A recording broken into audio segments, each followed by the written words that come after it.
امیر حمزہ صاحب انڈیا سے، میرا سوال یہ ہے کہ میں حافظ ہوں، جس مسجد میں میں نماز پڑھنے جاتا ہوں وہاں امام نہیں ہے، تو عام لوگوں میں سے بعض لوگ امام بن جاتے ہیں جن کی قراءت بھی صحیح نہیں ہوتی اور لفظوں کو بھی ادھر ادھر کر کے پڑھتے ہیں، تو کیا مجھے ان کے پیچھے نماز پڑھنی چاہیے یا نہیں؟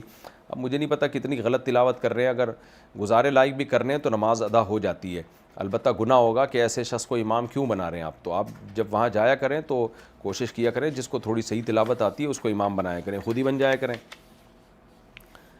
میاں زرین خان کے پی کے بنیر سے، ابھی میں سعودی عرب میں رہتا ہوں، بات یہ ہے کہ میں نے اپنی بیوی کو مخاطب کرتے ہوئے اپنی ماں سے کہا کہ اگر میری بیوی نے میرے بڑے بھائی کے موبائل پر بات کی تو پھر اسے کہو کہ اپنی مرضی کرو،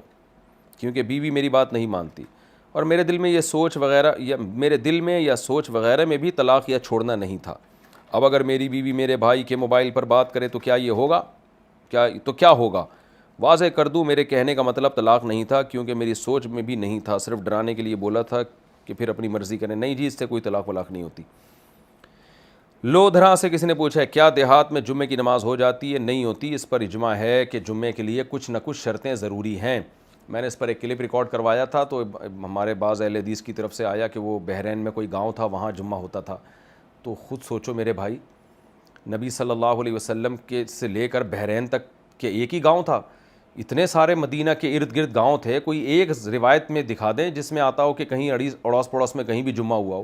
بلکہ ہمیں صحیح حدیث سے ملتا ہے ینتابونا، کہ صحابہ باریاں لگا کے جمعہ پڑھنے مدینہ میں آیا کرتے تھے، کہ فلاں والے آ رہے ہیں آج، پھر اگلی دفعہ وہ نہیں آ رہے، دوسرے آ رہے ہیں، تو جمعہ اگر گاؤں میں جائز ہوتا تو وہ کیوں باریاں لگا کے آتے؟ تو کوئی بھی ہمیں نہیں ملتا ایک روایت کے گاؤں میں کبھی اس نبی صلی اللہ علیہ وسلم کے دور میں جمعہ ہوا ہو۔ باقی وہ بحرین کا جو گاؤں، وہ جو بات کرتے ہیں وہ قصبہ کبیرہ تھا، وہ بحکم شہر تھا وہ، تو اس پہ باقی پھر مزید کبھی موقع ملا، کیونکہ یہاں تو میں جلدی مسائل کو نمٹا رہا ہوتا ہوں، بہت سارے لوگ انتظار میں بیٹھے ہوتے ہیں، تو وہ ایک اہل حدیث نے میرے خلاف کلپ بنایا تھا کہ نہیں جی وہ بحرین کا کوئی گاؤں نکالا تھا انہوں نے، وہاں جمعہ ہوا ہے، تو وہی بات ان کے اس کے خلاف ہے کہ گاؤں میں جمعہ جائز ہوتا تو بحرین ہے کہاں پہ؟ یعنی اتنے سارے آپ دیہاتوں کو پھلانگتے آپ کو بحرین کا کوئی ملا ہے، اور اس پہ بھی روایات سے پتہ چلتا ہے قصبہ کبیرہ تھا وہ، یعنی وہ ایسا گاؤں نہیں تھا، وہ قصبہ کبیرہ جو بحکم شہری ہوتا ہے وہ تھا وہ۔ اگر گاؤں میں جمعہ جائز ہوتا تو نبی صلی اللہ علیہ وسلم کے ارد گرد، مدینہ کے ارد گرد تو بہت سارے گاؤں تھے، کیوں نہیں ہوا بھائی ان میں؟ اور اس کی عقلی دلیل یہ ہے کہ شریعت نے ایسا کیا کیوں ہے، اس کی وجہ یہ ہے کہ جمعے کی نماز شاعر اسلام میں سے ہے، تو اسلامی شاعر جو ہے نا ان کو اسلام نے ایک ویلیو دی ہے جمعہ اور عید کو، کہ یہ شہر میں ہوں گے، کیونکہ شہر میں آبادی ہوتی ہے، بہت بڑی آبادی ہوتی ہے، تو یعنی اسلامی شاعر کا اس میں اظہار ہوتا ہے، تو جمعے کو ایک ویلیو دینے کے لیے اسلام نے کہا ہے کہ پراپر جگہ ہونی چاہیے، جنگل اور میدانوں میں نہیں ہونا چاہیے یہ، تو شہر ہو یا شہر کے مضافات میں ہو یا قصبہ کبیرہ ہو، قصبہ کبیرہ بھی بحکم شہری ہوتا ہے۔ عثمان خان یو کے سے، یہاں رمضان عید وغیرہ میں اختلاف رہتا ہے کہ کس دن کی جائے، کچھ لوگ سعودی عرب کو فالو کرتے ہیں، کچھ مساجد یو کے یہ کیا لکھا ہو پتہ نہیں، لوکل سائیکل کے حساب سے کرتے ہیں، ایسے میں ہمیں کیا کرنا چاہیے؟ ایسی کمیٹی کو فالو کرنا چاہیے جو باقاعدہ چاند دیکھ کے اعلان کرتے ہیں، اس پر کئی دفعہ میں پہلے بھی ڈیٹیل میں بتا کر چکا ہوں کہ سعودی عرب کا اپنا ہی حساب اس بارے میں ٹھیک نہیں ہے، وہاں جو ماہر فلکیات ہیں ان کو بہت سارے اشکالات ہیں سعودی عرب کے بارے میں، کہ ان کا جو فلکیات کا سسٹم ہے وہ ٹھیک نہیں ہے، تو لیکن بہرحال سعودی عرب کی حدود کے اندر تو سعودی حکومت کا فیصلہ معتبر ہوگا، کیونکہ القضاء یرفع الخلاف، جب گورنمنٹ کوئی اختلافی مسئلے میں فیصلہ کر دے تو وہ نافذ ہو جاتا ہے، لیکن سعودی عرب کی حدود سے باہر تو پھر اسی کو دیکھا جائے گا جو اقرب الی الصواب ہے، اور وہ یہی ہے کہ باقاعدہ اس کو پراپر طریقے سے فلکیات کی مدد سے فائدہ ضرور لیا جائے لیکن رویت کا اہتمام کیا جائے، تو جو کمیٹیاں چاند باقاعدہ دیکھنے کا اہتمام کرتی ہیں تو ایسی کوئی کمیٹی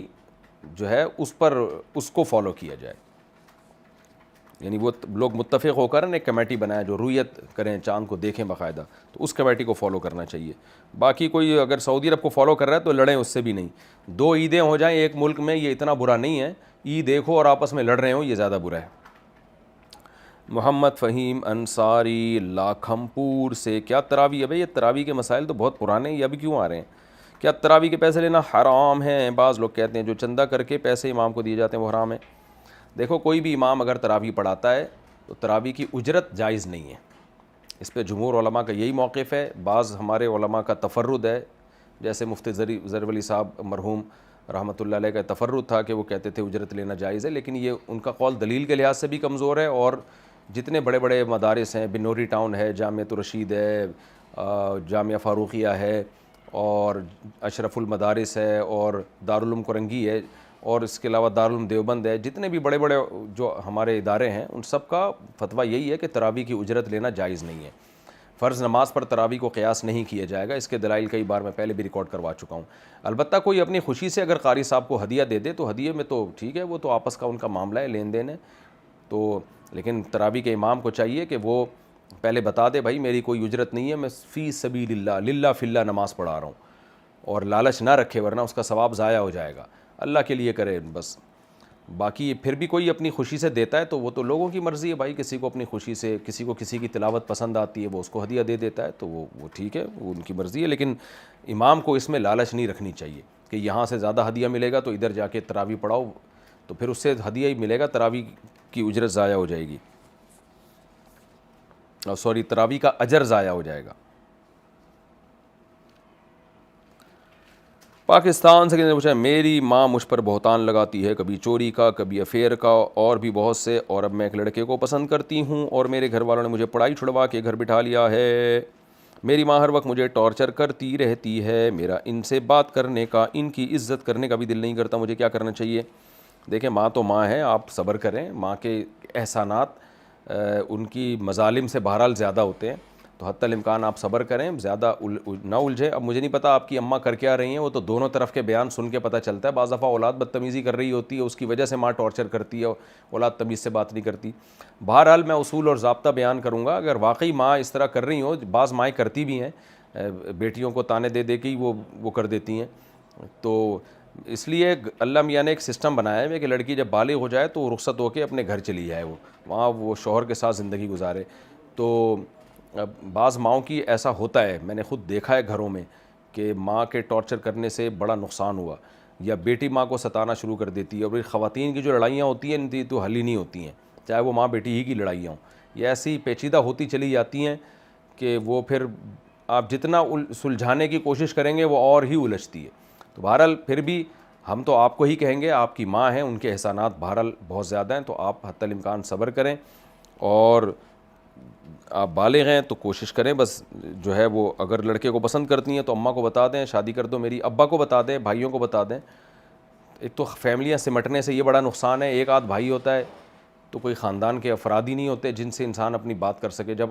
بہن بھائی زیادہ ہوتے ہیں تو کوئی ایک ایسا مل جاتا ہے آپ کو کہ جس سے آپ دل کی بات شیئر کر سکیں، آگے وہ بتا سکے۔ خیر تو یہی ہے کہ آپ کی اماں کو بھی چاہیے ایسا نہ کیا کریں، ٹارچر نہ کریں،